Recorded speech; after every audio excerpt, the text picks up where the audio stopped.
আমি প্রতিশোধ বলতে তাই বুঝি, বাস্তবায়ন অফ 31 দফা। আপনারা যেরকম অত্যাচারিত নির্যাতিত হয়েছেন, আমি ব্যক্তিগতভাবে আমার পরিবারও অত্যাচারিত নির্যাতিত হয়েছে সেই পলাতক স্বৈরাচার দ্বারা। যে কোনো নির্যাতিত মানুষ তার নির্যাতনকারীর বিরুদ্ধে প্রতিশোধ নিতে চায়। প্রিয় সহকর্মীবৃন্দ, আপনি চান, আমি চাই, আমরা সবাই চাই যারা আমরা অত্যাচারিত নির্যাতিত। তবে আমি ব্যক্তিগতভাবে, এবং আমি মনে করি আজকে এখানে উপস্থিত আমার প্রতিটি নেতাকর্মী, এই দলের প্রতিটি নেতাকর্মী আমার সাথে একমত হবেন, কেউ দ্বিমত হবেন না। কি সেটি?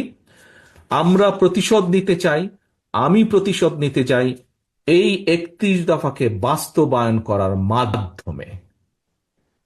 কারণ শহীদ রাষ্ট্রপতি জিয়াউর রহমান, দেশনেত্রী বেগম খালেদা জিয়া, তারা এই দেশের মানুষের রাজনৈতিক অধিকার প্রতিষ্ঠিত করতে চেয়েছিলেন, গণতান্ত্রিক অধিকার প্রতিষ্ঠিত করতে চেয়েছিলেন, এই দেশের শিশুদেরকে শিক্ষিত করতে চেয়েছিলেন, বেকারদের কর্মসংস্থান করতে চেয়েছিলেন, খাদ্য উৎপাদন দ্বিগুণ করতে চেয়েছিলেন, দেশে শিল্পায়ন করতে চেয়েছিলেন, মানুষের অর্থনৈতিক স্বাধীনতা প্রতিষ্ঠিত করতে চেয়েছিলেন।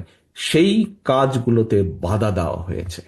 প্রিয় সহকর্মীবৃন্দ, আমি মনে করি বাংলাদেশ জাতীয়তাবাদী দলের প্রত্যেকটি নেতাকর্মীর প্রতিশোধ সেদিনই সফল হবে যেদিন বাংলাদেশের মাটিতে আমরা বাংলাদেশের মানুষের জন্য এই 31 দফাকে বাস্তবায়ন করতে সক্ষম হব।